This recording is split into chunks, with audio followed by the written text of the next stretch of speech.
Selamat siang Tribuners, jumpa lagi bersama saya Fiorena Jiretno dalam program Highlight Tribun Timur Cetak edisi Kamis 12 September 2024. Dan tentu seperti biasanya dalam program ini kami akan menyajikan berita terupdate yang telah dimuat di edisi Tribun Timur Cetak hari ini. Dan untuk informasi pertama bagi Tribuners yang hendak berlangganan bersama kami dan tertarik berlangganan untuk Tribun Timur Cetak bisa langsung menghubungi kami di nomor 0411-811-5500 atau juga menghubungi kami via SMS maupun WA melalui Family Tribun Card bisa di nomor 0811-413-5555. Dan langsung saja, headline pertama di halaman pertama kita juga adalah Tavares yang mengungkapkan terima kasih kepada supporter, di mana ini juga merupakan event atau juga laga yang telah berlangsung di hari kemarin, dan bahkan juga pendiri Bosowa M. Aksa Mahmud berserta Kapolda Sulawesi Selatan Irjen Pol Andirian R. Jayadi SIKMH bertemu di Royal Box Stadion Batakan, Balikpapan, Kalimantan Timur di sela pertandingan PSM versus Persib yang berakhir 0-0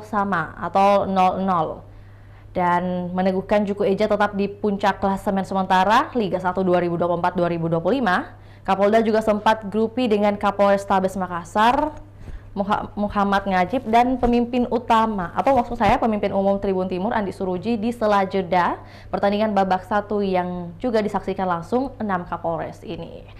Dan tentunya kami tampilkan juga di layar kaca Anda saat ini, Tribuners bisa saksikan bagaimana grup yang dimaksud adalah bersuah foto bersama ya. Dan juga ada striker PSM Makassar Nermin Halceta yang dikepung 4 pemain Persib Bandung pada pekan keempat Liga 1 2024-2025 di Stadion Batakan kemarin. Kemudian, Persib Bandung berhasil menahan imbang tuan rumah PSM Makassar 0-0 di Stadion Batakan Balikpapan pada sore kemarin, tepatnya Rabu 11 September 2024. Meski imbang, PSM Makassar tetap bertengger di peringkat pertama Liga 1 2024-2025. Hasil ini membuat kedua kesebelasan belum tersentuh kekalahan dalam 4 laga terakhir. Untuk itu PSM Makassar juga 3 kali meraih kemenangan dan sekali seri. Kini mengumpulkan 10 poin, sementara Persib Bandung sekali menang dan 3 kali seri. Dan tentunya Persib Bandung mengumpulkan 6 poin dan berada di peringkat ke-7 klasemen sementara. Pertandingan ini juga memperpanjang rekor tak terkalahkan dari Persib Bandung di 5 laga Liga 1. Dan tentunya pasukan Ramang 3 kali menang, sekali kalah, dan 2 kali seri. Untuk itu pelatih PSM Makassar, Bernardo Tavares, sepertinya terlalu puas dengan hasil imbang diraih, lantaran mereka unggul dalam jumlah tembakan dan corner dari Persib, namun tak mampu mencetak 1 gol pun.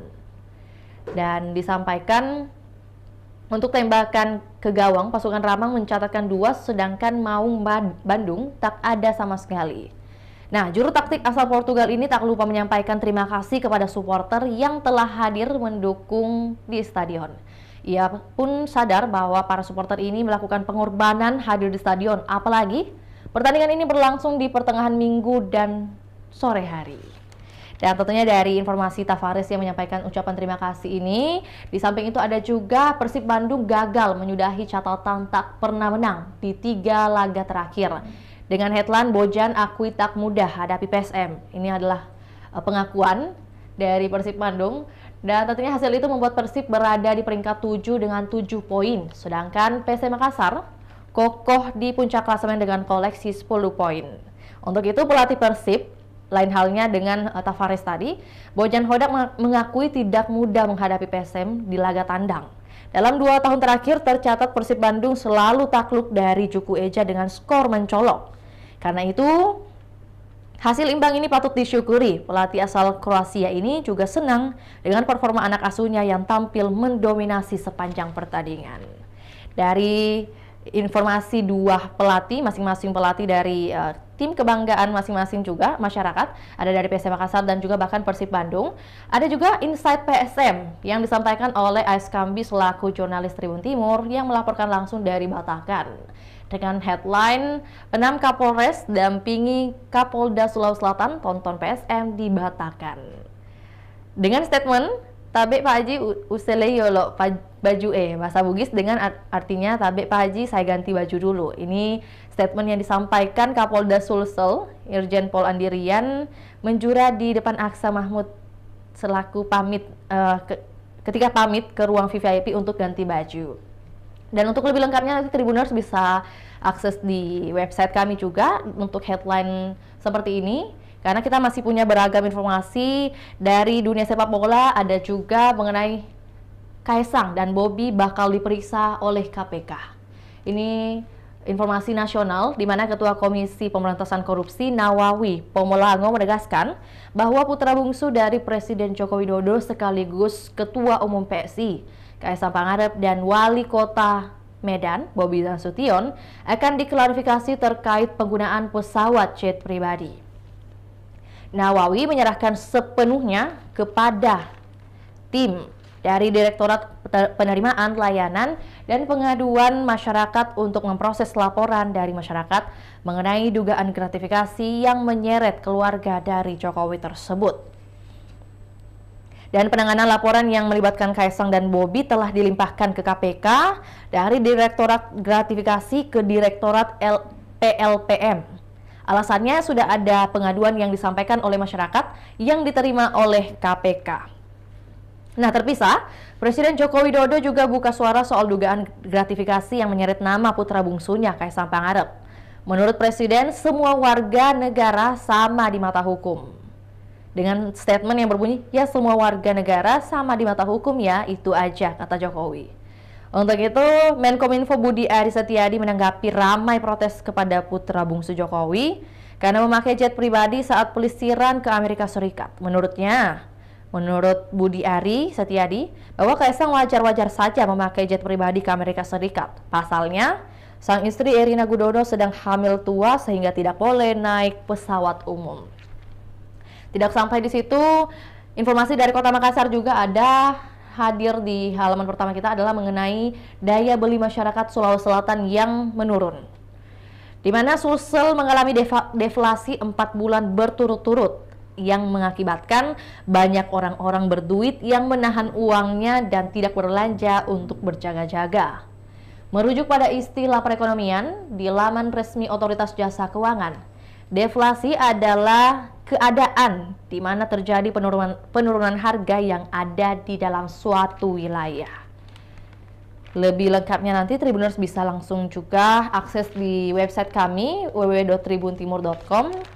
Karena dua informasi terakhir dari halaman pertama adalah mengenai ulasan apa yang menjadi tugas dan fungsi dari TKPSDA. Nah, sebagai informasi, TKPSDA ini adalah Tim Koordinasi Pengelolaan Sumber Daya Air. Dan ini telah tayang juga di kanal YouTube Tribun Timur. Untuk lebih lengkapnya yang memuat audio dan visualnya, Tribuners bisa akses di kanal YouTube kami dalam program Tribun VIP. Di mana hadir juga Kepala Dinas SDA Andi Darmawan Bintang dan Kepala Balai Besar Wilayah Sungai Pompengan Cenek Berang Surya Dharma Hashim. Dan yang terakhir dari halaman pertama kita ini adalah Erick Thohir yang menyatakan Indonesia ke Piala Dunia sisa 15 poin. Di mana menyoal kiper timnas Indonesia, Maarten Paes tampil gemilang dengan banyak penyelamatan saat Garuda memaksa Australia bermain imbang 0-0 di Stadion Gelora Bung Karno pada laga kualifikasi Piala Dunia 2026 pada Selasa kemarin, 10 September. Paes kini menatap laga berikutnya menghadapi Bahrain dan China pada bulan Oktober.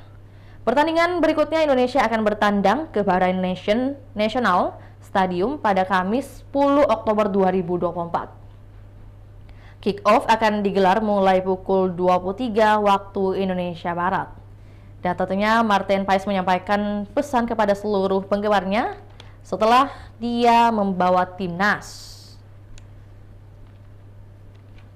Nanti langsung bisa diakses lagi juga di layar kaca di website kami maksud saya untuk informasi lebih lengkapnya. Karena kita akan beralih ke halaman berikutnya adalah halaman Sulsel, di mana halaman Sulsel ini di halaman 3 khususnya rubrik Sulsel beragam informasi ada dari Bulukumba, kemudian dari Watampone, kemudian Kabupaten Maros, juga Kabupaten Sinjai.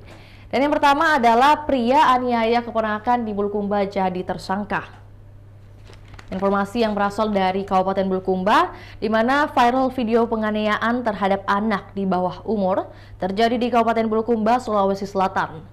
Aksi kekerasan terjadi di Dusun Bonto Sumange, Desa Bontomanai, Kecamatan Rilau Ale, Bulukumba, Sulawesi Selatan pada Minggu 8 September.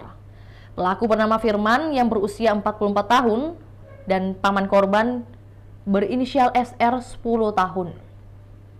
Firman menganiaya keponakannya karena kesal mendengar SR mencuri uang neneknya. Firman marah dan memukul SR, badan korban memar akibat pukulan. Dan aksi pemukulan Firman terekam kamera warga sekitar yang kemudian viral. Penganiayaan ini mendapat perhatian dari aparat kepolisian, termasuk pihak pemerintah setempat. Korban saat ini ditangani pemerhati sosial bersama tim TRC Pemkab Bulukumba untuk pemulihan psikologi. Dan statement dari Kasat Reskrim bahwa menegaskan kasus penganiayaan anak di bawah umur ini sudah masuk tahap penyidikan. Dalam proses penyidikan, sebelumnya ada beberapa saksi-saksi yang telah dimintai keterangan. Kemudian hingga pada saat konferensi pers, polisi memperlihatkan Firman dengan mengenakan baju berwarna orange. Dan lengkap juga pada dokumentasi yang kami tampilkan bagaimana pelaku sudah mengenakan baju berwarna orange atau juga sudah diselidiki dan sudah menjadi tahanan. Dan lebih lanjut lagi, ditawari jadi anak asuh. Dari informasi ini, sejumlah tokoh dan pegiat sosial di Kabupaten Bulukumba, Sulawesi Selatan menyayangkan aksi kekerasan yang dialami anak di bawah umur. Salah satunya Ketua Partai Hanura, yaitu Muhammad Sabir Iqbal. Ia ingin mengadopsi korban penganiayaan tersebut. Dan ia berencana akan menyekolahkan anak tersebut di Bandung, Jawa Barat, dan Iqbal berharap agar tidak ada lagi aksi kekerasan anak di Bulukumba. Dan tentunya bukan hanya di Bulukumba, tapi juga di daerah yang ada di Indonesia pastinya ya. Kita berharap tidak ada kasus serupa yang terjadi. Dari Kabupaten Bulukumba, kita ke Kabupaten Sinjai lagi. Ada mantan pacar sebar video mesum perempuan Sinjai ke medsos. Satreskrim Polres Sinjai menangkap seorang pria berinisial IA, 21 tahun, warga desa Gantarang, Kecamatan Sinjai Tengah, Kabupaten Sinjai, Sulawesi Selatan. AI diamankan karena terlibat dalam penyebaran konten pornografi pada Selasa 10 September kemarin. Pelaku yang berprofesi sebagai wira swasta tersebut menyebarkan konten pribadi mantan kekasihnya, NA, 21 tahun juga, melalui berbagai platform media sosial. Korban NA, warga Kecamatan Telulimpoe, Kabupaten Sinjai, melaporkan kasus ini setelah merasa dirugikan dan mendapat ancaman dari pelaku. Insiden ini bermula ketika NA mengetahui konten pribadi miliknya yang berisi video berunsur pornografi telah disebarkan oleh pelaku melalui media sosial seperti Facebook, Instagram, dan WhatsApp. Adapun saksi berinisial STR, 23 tahun, yang merupakan teman dekat korban, turut menjadi pihak yang pertama kali memberitahu NA mengenai penyebaran konten tersebut. Dan tidak sampai di situ, tidak sampai hanya menyebarkan konten, pelaku juga diduga mengancam korban. IA mengancam akan menyebarkan video korban kepada teman-temannya jika korban menolak untuk bertemu dengannya. Dan ketika merasa terancam, akhirnya NA memutuskan untuk melaporkan IA kepada pihak kepolisian. Dan setelah menerima laporan, tim dari Satreskrim Polres Sinjai langsung bergerak cepat. Mereka melakukan penyelidikan intensif untuk mengidentifikasi lokasi dan keberadaan pelaku. Pelaku berhasil ditangkap di kediamannya. Dalam interogasi awal, ia mengakui perbuatannya.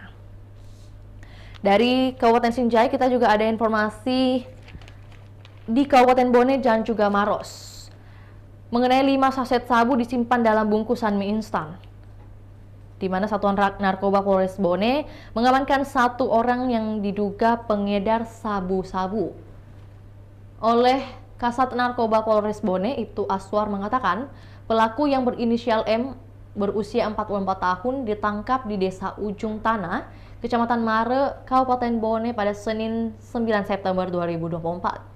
Pelaku M tak bisa mengelak karena ditemukan barang bukti berupa sabu sebanyak 5 saset ukuran sedang. Sabu disimpan di bungkusan mie instan kemudian dimasukkan ke dalam dos.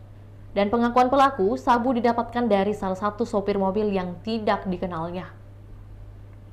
Dan Ketika pulang ke rumahnya, pelaku ditangkap oleh pihak kepolisian dan pelaku sudah bersama barang bukti akhirnya dibawa ke Polres Bone untuk proses penyelidikan perkaranya.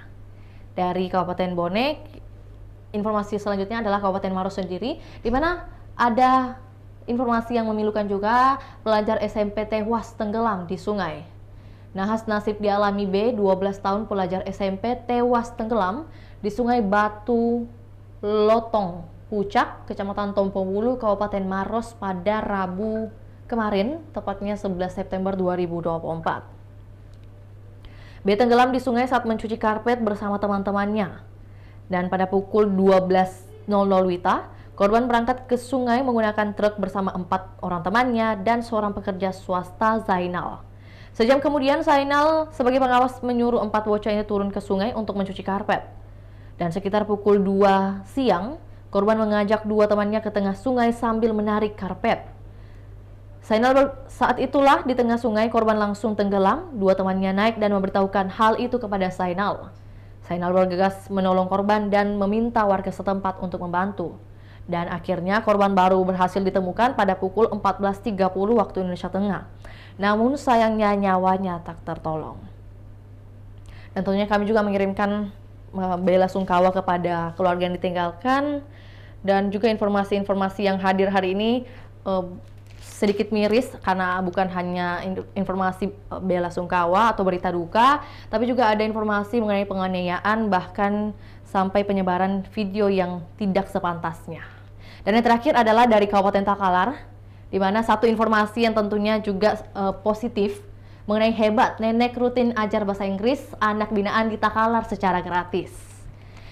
Mengenai sosok nenek Nuraini yang berusia 74 tahun masih semangat meluangkan waktunya untuk mengajar. Di usianya yang lanjut usia tak mematahkan semangatnya untuk mengajar bahasa asing. Nuraini merupakan warga binaan Kementerian Sosial di Sentra Pangurangi, Desa Patopakang, Kecamatan Marbo. Nenek ini justru meluangkan waktunya untuk mengajar bahasa Inggris kepada puluhan anak-anak sekolah dasar setiap harinya. Nuraini mengajar dengan penuh riang gembira. Mengajarnya nenek asal Bone ini untuk dedikasi dan kepedulian terhadap pendidikan generasi muda di sekitarnya. Menariknya, bimbingan belajar bahasa Inggris yang ia sediakan ini sama sekali tidak dipungut biaya alias gratis. Dan bagi Nuraini, ilmu diajarkannya bukan sekedar pengetahuan, tetapi juga modal besar bagi generasi muda untuk masa depan yang lebih cerah. Dan ia berstatement bahwa kita ini adalah penerima manfaat, diantaranya adalah kita lihat lansia ini adalah potensial, karena kebetulan Ibu Nuraini sendiri pintar berbahasa Inggris, sehingga bisa memberikan wadah buat Ibu Nuraini mengaktualisasikan dirinya keluar. Dan berbicara tentang les bahasa Inggris ini sebenarnya adalah investasi sosial yang penting, apalagi di kampung-kampung yang tingkat pengajarannya terutama dalam bahasa Inggris masih sangat kurang. Dan itulah hadirnya sosok nenek Nuraini ini bisa memberikan manfaat bagi dirinya sendiri maupun juga manfaat bagi anak-anak sekolah dasar yang berada di Takalar. Lanjut dari halaman Sulawesi Selatan, tentunya kita akan beralih lagi ke rubrik selanjutnya, di mana rubrik Makassar ada di halaman 6 Tribuners. Tentunya bukan hanya dari kabupaten saja yang hadir untuk memberikan kami berikan informasi, tapi juga dari Kota Makassar menyoal PSU dengan nilai aset capai 784 miliar rupiah berhasil diamankan. Di mana Dinas Perumahan dan Kawasan Pemukiman Kota Makassar kembali mengamankan prasarana, sarana dan utilitas atau PSU.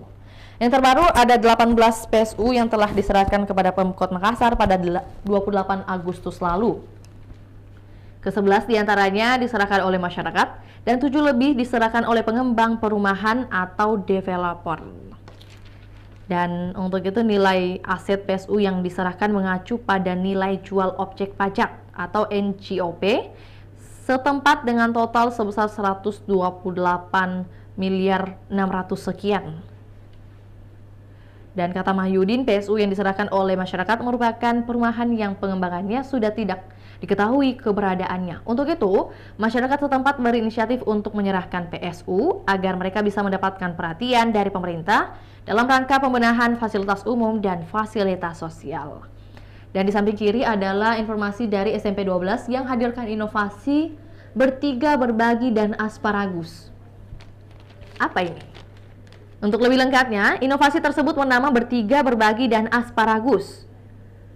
Di mana Kepala UPT SPF SMPN 12 Makassar, Laode Iman Sutrisno menyampaikan, inovasi bertiga berbagi adalah inovasi pembelajaran di SMPN 12 yang dikembangkan dengan tujuan meningkatkan hasil belajar siswa maksud saya. Inovasi ini memfasilitasi diskusi, karena diskusi pasangan dalam model pembelajaran ini mendorong siswa untuk mengklarifikasi dan memperluas pemahaman mereka sebelum berbagi dengan kelompok yang lebih besar. Dan beberapa manfaat yang didapatkan dari inovasi ini adalah tentunya meningkatkan partisipasi siswa di UPT SPF SMP Negeri 12 Makassar, di mana semua siswa mendapatkan kesempatan untuk berbicara dan berbagi ide. Selanjutnya mendorong refleksi pembelajaran, karena dengan waktu untuk berpikir sendiri selama berdiskusi, siswa dapat mengembangkan pemikiran mereka dengan lebih mendalam. Sementara inovasi asparagus adalah inovasi yang berkaitan dengan manajemen aset sekolah. Dan inovasi ini bertumpu pada upaya pemeliharaan aset sekolah, terintegrasi dan diformulasi sedemikian rupa sehingga melibatkan siswa secara aktif paparnya. Dan itulah tadi dua inovasi yang hadir di SMP Negeri 12 Makassar. Semoga bisa juga menjadi rujukan bagi SMP atau sekolah-sekolah yang ada di Kota Makassar juga. Lebih lanjut lagi, Kota Makassar ada informasi mengenai viral emak-emak di Makassar terlibat jaringan motor curian lintas provinsi. Di mana unit Resmo Polda Sulawesi Selatan bersama Polres Pindrang menangkap residivis pencurian motor lintas provinsi yang akan dikirim ke wilayah Papua lewat jalur laut. Penangkapan berlangsung di salah satu rumah warga di Jalan Tinumbu, Kota Makassar. Saat berusaha meringkus pelaku, polisi terpaksa memanjat pagar untuk bisa masuk ke dalam halaman rumah di gang sempit. Pelaku curanmor diamankan Polres Pindrang di Provinsi Sulawesi Selatan, Barat. Setelah mereka mengamankan, mereka ke Makassar minta di backup. Kami backup sendiri, kata Aibtu M. Arsyad Samosir pada wartawan. Tak hanya itu, dalam penggerebekan tersebut, polisi juga mengamankan barang bukti hasil curian belum sempat dikirim ke wilayah Papua untuk dijual. Sementara itu, belasan sepeda motor hasil curian lainnya telah dikirim ke Papua oleh pelaku secara bertahap. Dan proses pengiriman dilakukan dengan cara memalsukan kelengkapan surat kendaraan untuk dipasarkan. Pelaku juga melancarkan aksi jahatnya di Sulawesi Barat dengan kasus serupa beberapa bulan terakhir. Untuk mempertanggungjawabkan perbuatannya, pelaku bersama barang bukti sepeda motor hasil curian langsung dibawa ke Polres Pindrang guna menjalani proses hukum lebih lanjut. Dan ini juga sebagai warning bagi Tribuners untuk bisa menjaga-jaga atas kendaraan pribadinya ya. Dan yang terakhir adalah kebakaran terjadi di Jalan Opu Deng Risaju, diduga dari sebuah kompor. Sebuah warung makan ludes terbakar di Jalan Opu Deng Risaju dekat perempatan Jalan Pajongadengale, Makassar pada Selasa 10 September malam. Dalam rekaman video yang beredar, tampak kobaran api dengan cepat membesar. 6 unit armada dikerahkan dengan kekuatan 20 personel. Tentunya tidak ada korban luka ataupun jiwa atas peristiwa tersebut. Dan dugaan sementara penyebab kebakaran ini, kata Cakra, adalah kompor warung makan tersebut, yang juga menjadi penyebab dari adanya kobaran api yang terjadi di Jalan Opu Deng Risaju.